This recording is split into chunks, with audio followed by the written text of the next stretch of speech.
four linear equations in two variables. तो बच्चों सबसे पहले मैं आपसे ये पूछना चाहूँगी, ये बताना चाहूँगी आपको कि what is a linear equation. You know, I write polynomial x minus 5 is equal to 0. इसके अंदर हमारे पास x की जो पावर है, जो डिग्री है, वो 1 है. So any polynomial with degree 1 is called linear polynomial. Same है.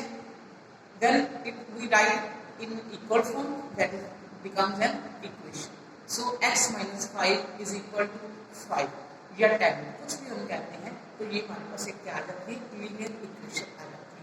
But in this chapter we are using two variables. Suppose x minus 2y is equal to 4, we have one equation. Here we have used two variables, x and y. So this is called two variable equation. In this way we will use two variables to solve the problems in this chapter. So exercise 4.1 के अंदर हमारे पास question number 1 है, the cost of a notebook is twice the cost of a pen. Write a linear equation in two variables to represent this statement. तो इसके अंदर notebook की जो cost है वो पेन की कॉस्ट से ट्वाइस है. नोटबुक तो हम क्या करेंगे, जो नोटबुक की कॉस्ट है हम उसको x मान लेते हैं. कैसे? क्वेश्चन नंबर 1 ऐसे, cost of let cost of notebook is equal to rupees x and cost of pen is equal to rupees y. According to question हमारे पास क्या है कि नोटबुक की कॉस्ट पेन के ट्वाइस के बराबर है. तो यानी कि एक नोटबुक की कॉस्ट पेन के 2 टाइम्स के इक्वल है. तो x minus 2y is equal to 0. ये हमारे पास लीनियर इक्वेशन बनी जिसमें कि हमने इसको रिप्रेजेंट कर दिया. Now question number 2, express the following linear equations in form of ax plus by plus c is equal to 0. बच्चों हमें कुछ इक्वेशंस दी गई है, उसके अंदर हमने उनको ax plus by plus c की फॉर्म में लिखना है. फिर हमने रिकॉग्नाइज करना है कि a क्या है, b क्या है और c क्या. हम कैसे रिकॉग्नाइज करेंगे? जो x का कोफिशिएंट होगा वो a होगा, जो y का कोफिशिएंट होगा वो b होगा और जो कांस्टेंट टर्म होगी वो c होगी. जिस तरह से फर्स्ट क्वेश्चन है हमारे पास 2x plus 3y is minus 9.35 equal to 9.35 y. तो पहले काम हम क्या करेंगे, जो कांस्टेंट टर्म है उसको लेफ्ट साइड पर लेकर आएंगे. 9 minus 3.5 बार is equal to 0. So x का कोफिशिएंट 2, तो a is equal to 2, y का coefficient b which is equal to 3 and constant term is with minus sign भी साथ में मेंशन करना है 9.35 बार.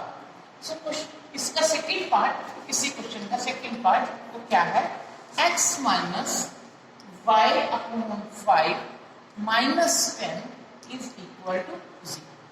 बच्चों ये पहले ही x, y और कांस्टेंट टर्म उसी सीरीज में दी गई है, उसी सीरीज में दी गई है. तो यहाँ पर हमारे पास a क्या है, x के आगे कुछ नहीं लगा मीन्स 1, तो a की वैल्यू क्या होगी 1. b y का कोफिशिएंट होता है, देखो minus y upon 5 means minus 1 upon 5 y. तो इस तरह से हम रिकॉग्नाइज कर सकते हैं b को क्या माइनस 1 अपॉन 5 और c is equal to minus 10. उसके बाद मैं आपको फोर्थ पार्ट करवाना चाहूंगी. Fourth part x is equal to 3y, x is equal to 3y. तो इसमें हम 3y को इधर लेके आते हैं, x minus 3y is equal to 0. पर आप यहाँ पर देख रहे हो सिर्फ हमारे पास 2 टर्म्स हैं, तीसरी कांस्टेंट टर्म नहीं है, तो हम उसकी जगह पर क्या लिख सकते हैं, 0 लिख सकते हैं. तो a क्या हो गई 1, b क्या हो गया -3 and c is equal to 0। इस तरह से अगर हमारे पास x वाली टर्म ना हो तो उसकी जगह हम 0 ले सकते हैं, y वाली ना हो तो उसकी जगह 0 ले सकते हैं। जिस तरह से 6th पार्ट के अंदर 3x + 2 इज इक्वल टू 0। इसके अंदर हमारे पास y नहीं है तो हम साइन कोई भी लगा सकते हैं, चाहे प्लस का चाहे माइनस का। 0y + 2 is equal to 0। तो a क्या हो गई 3, b क्या हो गई 0 और c क्या हो गई 2। तो इस तरह से आपकी एक्सरसाइज 4.1 में सिर्फ इतना ही काम है। अब आगे हम चलते हैं एक्सरसाइज 4.2 के। एक्सरसाइज 4.2 उसके अंदर हमारे पास क्या है, which one of the following equations is q and y। हमारे पास ये इक्वेशन दी गई है y is equal to 3x + 5। उसने पूछा है कि क्या इसका एक यूनिक सोल्यूशन है। यूनिक सोल्यूशन का मीनिंग क्या होता है बच्चों, कि इस इक्वेशन का सिर्फ एक ही सोल्यूशन है, कि एक ही इसकी वैल्यू है। क्या सेकंड वाला ओनली 2 सॉल्यूशंस, क्या इसके सिर्फ 2 ही सॉल्यूशन हो सकते हैं। और थर्ड ऑप्शन है only infinitely many solutions, infinitely many solutions. तो बच्चों देखो इसका थर्ड आंसर इज राइट कि मैनी सॉल्यूशंस हो सकते हैं इसके, क्योंकि हमारे पास अगर हम x की वैल्यू 0 पुट करते हैं तो y की वैल्यू 5 बन जाएगी, x की वैल्यू 1 पुट करेंगे तो y की वैल्यू 8 बन जाएगी। इस तरह से हम बहुत सारे वैल्यूज पुट करके देख सकते हैं और बहुत सारे इसके जो है सॉल्यूशंस फाइंड कर सकते हैं। So it's answer is third part infinitely many solution. तो इससे और आपको सेकंड क्वेश्चन के अंदर क्लियर हो जाएगा कि right 4 solutions for each of the following equations. आपके पास इक्वेशंस दी गई हैं 2x + y is equal to 7। हमने इसके 4 सॉल्यूशंस फाइंड करके दिखाने हैं। वो हम कैसे फाइंड करेंगे, देखो बच्चों हमारी मर्जी है, हम x की वैल्यू एज्यूम करें इसके अंदर अपनी मर्जी से 0 से लेके 0, 1, 2, 3 या नेगेटिव नंबर्स भी हम इसमें पुट करके देख सकते हैं। तो क्या करते हैं हम, जो सिंगल होता है जिसका कोफिशिएंट 1 होता है उसको आप लेफ्ट साइड पे ले लो, इससे इजी हो जाएगा। बेशक आप 2x को भी इधर रख सकते हो लेकिन इससे फिर आपको डिवाइड नहीं करने पड़ेगी, क्योंकि इसके साथ कुछ भी नहीं है 1 है, तो जो x की वैल्यू पुट करेंगे वो y की वैल्यू आ जाएगी। ठीक है, तो पहले हम x की वैल्यू 0 पुट करते हैं। If x is equal to 0 then y is equal to 7 - 2 × 0, 7 - 0, y is equal to 7। एक काम करते हैं कि साथ में हम अपना एक टेबल तैयार करते हैं, जो जो वैल्यूज हम फाइंड करते जाएंगे उसको इस टेबल के अंदर मेंशन करते जाएंगे, बिकॉज हमने 4 वैल्यूज जो है फाइंड करनी है। इस तरह से यहाँ पे हम लिखते हैं x, यहाँ पे लिखते हैं y। हमारी इक्वेशन क्या है वो हम ऊपर मेंशन करते हैं 2x + y is equal to 7। तो हमने x की वैल्यू 0 सपोज की थी तो हमारे पास y की वैल्यू 7 आ गई। अब हम x की वैल्यू 1 पुट करते हैं। If x is equal to 1, then y is equal to 7 - 2 × 1, 7 - 2 is equal to 5। तो हमने देखा x की वैल्यू 1 पुट की तो y की वैल्यू कितनी आ गई 5। If x is equal to 2, x की वैल्यू 2 पुट करते हैं तो y की वैल्यू हमारे पास क्या आती है, then y is equal to 7 - 2 × 2, 7 - 4 is equal to 3। तो हमारे पास x की वैल्यू 2 पुट करने पर y की वैल्यू आ गई 3। वन मोर सोल्यूशन फाइंड करना भी, हम माइनस में भी पुट कर सकते हैं, 3 भी पुट कर सकते हैं। अब मैं आपको माइनस पुट करके दिखाती हूँ, -1 लेकर चलते हैं। If x is equal to -1 then y is equal to 7 - 2 × -1, 7 + 2 is equal to 9। तो क्या आ गया -1 और 9। तो इस तरह से हमने इस इक्वेशन के 4 सॉल्यूशंस जो है फाइंड कर लिए। मेरे ख्याल से आपको अच्छी तरह से समझ आ गई होगी। तो बाकी के जो इसके 2 पार्ट्स हैं वो आप खुद ट्राई करोगे। Now we will do question number 3। Question number 3, check which of the following are solutions of the equation x minus 2y is equal to 4 and which are not. बच्चों हमें ये एक इक्वेशन गिवन है x minus 2y is equal to 4 और इसके कुछ solutions दिए गए हैं, तो हमने चेक करना है कि क्या ये इनके सॉल्यूशंस है। कुछ वैल्यूज दी गई हैं तो चेक करना है कि क्या वो दोनों वैल्यूज इस इक्वेशन का सॉल्यूशन है या नहीं। हम कैसे चेक करेंगे कि 0 और 2, इसका मतलब कि x की वैल्यू 0 और y की वैल्यू 2। चेक करने के लिए हम इक्वेशन को यहाँ पर लिखते हैं और इसके अंदर x की वैल्यू 0 पुट करते हैं और y की वैल्यू 2 पुट करते हैं। 2 मल्टीप्लाई 2, ये हमारी लेफ्ट हैंड साइड में हमने वैल्यू पुट करी। 0 माइनस 4 मीन्स माइनस 4, बट हमारी राइट हैंड साइड पर क्या है, 4 है, तो माइनस 4 जो है 4 के इक्वल नहीं है। अगर left hand side right hand side के इक्वल आ जाती फिर ये दोनों हम कह सकते थे कि इस इक्वेशन के सॉल्यूशंस हैं, अदरवाइज नहीं। So 0 2 are not the solutions of this equation, are not the solutions of this equation. इसी तरह से मैं आपको फोर्थ पार्ट करके दिखाती हूँ। फोर्थ पार्ट में x की वैल्यू हमने √2 पुट करनी है और y की वैल्यू 4√2 पुट करनी है। फिर हमें इक्वेशन को दोबारा लिखना पड़ेगा x minus 2y is equal to 4। तो हम लेफ्ट हैंड साइड में x की वैल्यू √2 और y की वैल्यू 4√2 पुट करते हैं। 2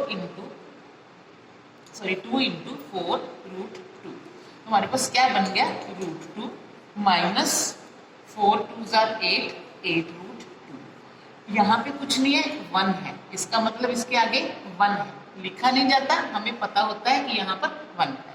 तो 8 में से 1 माइनस करेंगे क्योंकि ये सेम नंबर हो गया √2, तो हम इनको सब्ट्रैक्ट कर सकते हैं। तो -7√2, -7√2 is also not equal to 4, so these are not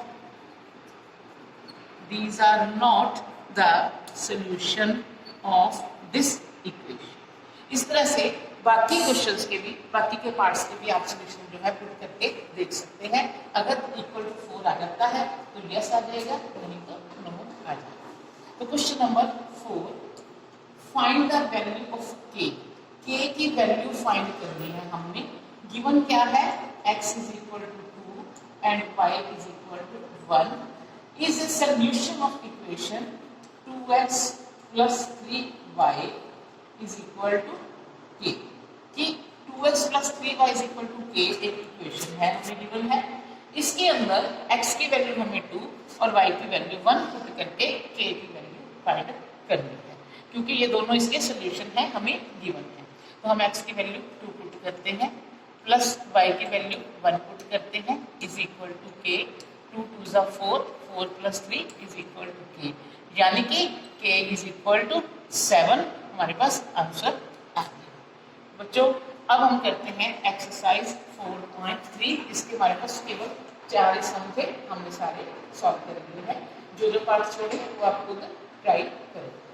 उसके बाद exercise 4.3 question number 1, draw the graph of each of the following linear equations in 2 variables. First equation we have given x plus y is equal to 4। जिस तरह से हमने पीछे 4 solutions find करने सीखे, उसी तरह से इसके अंदर भी हम इसके सॉल्यूशंस फाइंड करेंगे और उसके बाद इसका जो है ग्राफ प्लॉट करेंगे। तो हमें हमारी मर्जी है 2 या 3, वैसे 3 वैल्यूज फाइंड करें, 3 सॉल्यूशंस फाइंड करके करते हैं तो हमें को पता चल जाता है कि अगर कोई हमारी मिस्टेक तो नहीं हुई है। 2 करने से हमें पता नहीं चलता, वो कैसे, देखिए x plus y is equal to 4, x is equal to 4 minus y. तो सपोज हम y की वैल्यू 0 पुट करते हैं तो x की वैल्यू हमारे पास क्या बन गई, 4 माइनस 0 4। जैसे पीछे हमने टेबल बनाया था वैसे इसके अंदर भी हम टेबल बनाते हैं। 3 वैल्यूज फाइंड करेंगे x और y की।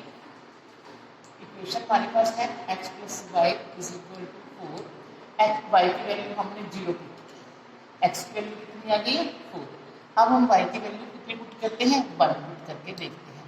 y इज इक्वल टू 1 तो x is equal to 4 minus 1, x is equal to 3। तो y की वैल्यू 1 पुट करी तो x की वैल्यू 3 आ गई। अब y की वैल्यू हम पुट करते हैं 2, तो x की वैल्यू हमारे पास क्या आ जाएगी 4 minus 2, x is equal to 2 और 2। अब इसका ग्राफ कैसे बनाना है बच्चों, इसको देखो ध्यान से। आपको पता है जब हम ग्राफ ड्रॉ करते हैं तो दो एक्सिस जो हम ड्रॉ करते हैं, एक एक्स एक्सिस और एक वाई एक्सिस।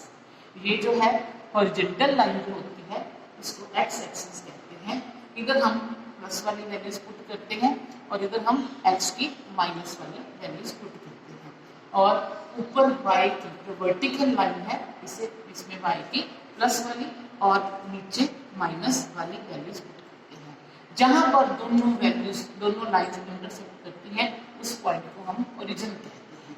तो हम पहले इधर वैल्यूज लिख लेते हैं, जितनी हमें नीड है उससे एक आधा ज़्यादा नंबर लिख लेते हैं, 5 तक लिख लेते हैं। -1, -2, -3, -4 एंड -5। इधर ऊपर प्लस की वाई की 1, 2, 3, 4 एंड 5। -1, -2, -3, -4 एंड -5। तो पहली हमारे पास वैल्यू थी x की वैल्यू 4 और y की वैल्यू 0। हमने जब भी वैल्यू पुट करनी है यहाँ पे सेंटर में खड़े होंगे, तो पहले x एक्सिस पे चलना है। कौन सी साइड चलना है? अगर पॉजिटिव नंबर है तो राइट साइड चलना है, और नेगेटिव नंबर है तो लेफ्ट साइड चलना है। तो 4 स्टेप चलना है, 1, 2, 3, 4। एक बार हम यहाँ पे आके रुकते हैं। अब y की वैल्यू को देखना है। y की वैल्यू प्लस में है तो ऊपर चलना है, माइनस में है तो नीचे चलना है। अब हमारे पास y की वैल्यू जो है 0 है, तो यहीं पर भी हम खड़े हो जाएंगे। तो यही पॉइंट जो है 4 और 0 को रिप्रेजेंट करेंगे। उसके बाद हम x की वैल्यू 3, फिर वहां वापस चलते हैं। x की वैल्यू हमारे पास 3 है, 1, 2, 3, और y की वैल्यू प्लस में 1 है, फिर ऊपर चलते हैं 1। यहाँ पर हमने लगा दिया कौन सी वैल्यू है ये 3 और 1। उसके बाद x की वैल्यू 2, फिर यहाँ पे खड़े होते हैं 1, 2 और y की वैल्यू 2। ये देखो बच्चों, अगर देखो दो पॉइंट तो हमेशा क्लियर होते ही होते हैं। कोई दो पॉइंट्स हम लगाते हैं जहां मर्जी लगे इनके बीच में से हम एक लाइन ड्रॉ कर सकते हैं, लेकिन जब 3 पॉइंट्स हमारे पास क्लियर आएंगे तो हमें पता चल जाएगा कि जो हमारी वैल्यू है वो सही है, हमारे पॉइंट्स सारे क्लियर आ रहे हैं। तो इस तरह से हम इसकी जो है लाइन ड्रॉ कर सकते हैं। इस तरह से ये इसका ग्राफ बन गया। तो बाकी के जो पार्ट्स हैं इसके आप खुद ड्रा करोगे, ग्राफ ट्राई करोगे, फिर भी जो ना समझ आया तो आप मेरे से वो डाउट क्लास में कर पूछ सकते हो। अब मैं आपको क्वेश्चन नंबर 2 करवाऊंगी, इसका exercise 4.2। Give the equation of 2 lines passing through 2 and 14। बच्चे इसका मतलब ये है कि x की वैल्यू 2 और y की वैल्यू 14। हमने इक्वेशन बनानी है, हम इस तरह से बहुत सारी इक्वेशंस बना सकते हैं। तो साथ में उसने पूछा है how many more such lines are there and why. तो इस तरह की कितनी लाइंस हो सकती हैं और क्यों हो सकती हैं। पहले हम हमारे पास 2 और 14 हमें पॉइंट दिया गया। सपोज करो हमने कहा यहाँ पे लिख लिया x और यहाँ पे लिख लिया y। अगर x की वैल्यू 2 पुट करते हैं, y की वैल्यू 14 पुट करते हैं, तो क्या बनता है हमारे पास 16। तो हमारे पास ये एक इक्वेशन क्या बन गई 16, x plus y is equal to 16। इस तरह से हम और वैल्यू पुट करके देखते हैं और भी लिखते हैं। सपोज हमने लिख लिया यहाँ पर 2x माइनस वाई, तो ये किसके बराबर बनेगा? x की वैल्यू क्या बनी पुट करी हमने 2 पुट करी, 2x 2 इंटू 2 4 बन गया। 4 माइनस 14 कितना आ गया -10। इस तरह से कोई और बना के देखो। सपोज 3x लिख दिया हमने, 3x और प्लस 2y लिख दिया, तो इसके अंदर वैल्यू पुट करके देखो। x की वैल्यू पुट करेंगे 2, 3 2 कितना हो गया 6। एक बार रफ में लिख लो इसको 6। 2y means 2 into 14, 2 into 14 means 28। 28 और 6 कितना हो गया 34, विच इज इक्वल टू 34। तो बच्चों इस तरह से हम बहुत सारी इक्वेशंस जो है बना सकते हैं। तो इस तरह से इन 2 पॉइंट्स को लेके हम ग्राफ पे बहुत सारी लाइंस भी ड्रॉ कर सकते हैं। उसने इसके रीजन पूछा है कि वाई, क्यों? क्योंकि एक जो पॉइंट होता है उसके बीच में से हम बहुत सारी infinite number of lines draw कर सकते हैं। बिकॉज पहला आंसर हम लिखेंगे infinite number of lines, infinite number of lines can be drawn can be drawn. अब इसका हमने रीजन देना है because we can draw a number of lines from one given point, from one given point. Okay clear. अब बच्चों हम करेंगे question number 3 क्या है कि हमें एक पॉइंट गिवन है 3, 4 और एक इक्वेशन गिवन है 3y is equal to ax plus 7। तो इसमें से हमने जो कि ये जो पॉइंट है 3 और 4 लाई करते हैं ग्राफ के ऊपर, इस इक्वेशन की ग्राफ के ऊपर, तो इसके बीच में से हमने a की वैल्यू जो है फाइंड करनी है। तो कैसे करेंगे, जैसे पीछे क्वेश्चन किया था एक्सरसाइज 4.2 में लास्ट, x की वैल्यू और y की वैल्यू पुट करके। इसके लिए क्या करते हैं, इक्वेशन को दोबारा लिखते हैं 3y की वैल्यू 4, पहली वैल्यू x की होती है, दूसरी वैल्यू y की होती है, तो 3 into 4 is equal to a into 3 plus 7। 12 is equal to 3a plus 7 means 3a is equal to 12 minus 7, 3a is equal to 5, a is equal to 5 upon 3। ये हमारा आंसर आ गया, a की value 5 upon 3। तो बच्चों इतना काम सारा जो मैंने आपको बताया है सारा आपने अपनी फिर नोटबुक पे अच्छी तरह से कंप्लीट करना है, ग्राफ बड़े अच्छे बनाने हैं, साफ सुथरे बनाने हैं, और अगर कोई डाउट है तो कल डाउट क्लास में